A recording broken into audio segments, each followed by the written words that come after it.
In the simple nature of a beast, as na eji na kpụrụkpụrụ nkiri ya, ị na-ele ha anya, ha na-eyi onwe ha, and mgbe ọbụla ị mere ha invite, ha na-achọ ka ha were ụzọ aghụghọ wee kpọta nwanne ha. Yes, when they are addicted on themselves, maka asị na bed of the same feather flows together. And indeed, when a beast is very close, he will be panting for what to devour. If you're having food close to you, they will eat it all and remain nothing for you. When more support in the pot, he will begin to invite more of his hungered natural feathers. You know. So you must know, everything goes in their own ways. The good people naga in their own way, maybe from the genetic body of their lives. But the bad people, they also go the same way from the genetic body of their lives. So two ways, the good people and the bad people. Even as a single person that I am, the good thing of my life and the bad thing of my life can my eyes enough, you know. But retentively, you must know the good part of the chewing, the things you eat with your mouth. That is why you must always work towards the good. The positivity and the negativity is not the same. There are two things name occupy in one place: positivity and the negativity.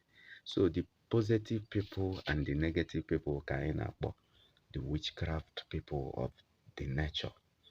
Yes, the witchcraft people of the nature, they flows together. As a bed of this and that flows together.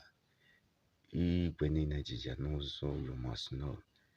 He will marry the type of beast not very close to you, because now often devourers are very much close.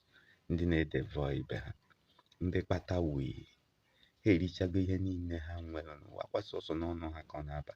Ebe mmadụ ga-anọrọ consume nri mmadụ ise, mmadụ isii, mmadụ asaa, and all of that, and they don't care. They don't believe that enwere strength na gather those things. They only believe in devouring. They don't believe in love. Even some of them will get to you, they will salute you with care and love. Yet indeed, they are not very close to love, because they are only close to you to monitor you. Any simple step, anything you do, anything, they want to criticize it, just to prove to you that their heart is not close to you.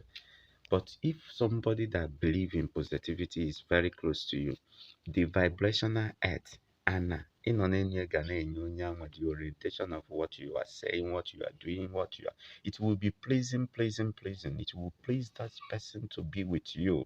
And anything on email, as in love covers multitude of sin.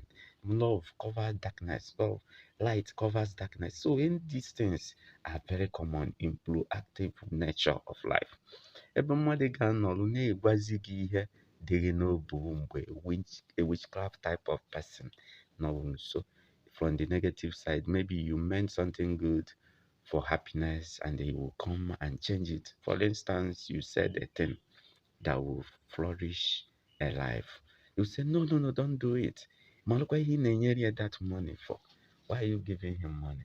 O nwekwa ike ịnara gị ego a were je mee ihe ọzọ, just to instigate negative in that thing ahụ ị chọrọ ime, ka ị wee nwee ike ghara ime.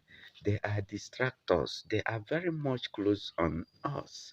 You can't dictate them very easy, but the way you will is only when you are very perfect, close to your very self. When you start telling yourself the truthful truth of the two things your eyes see for.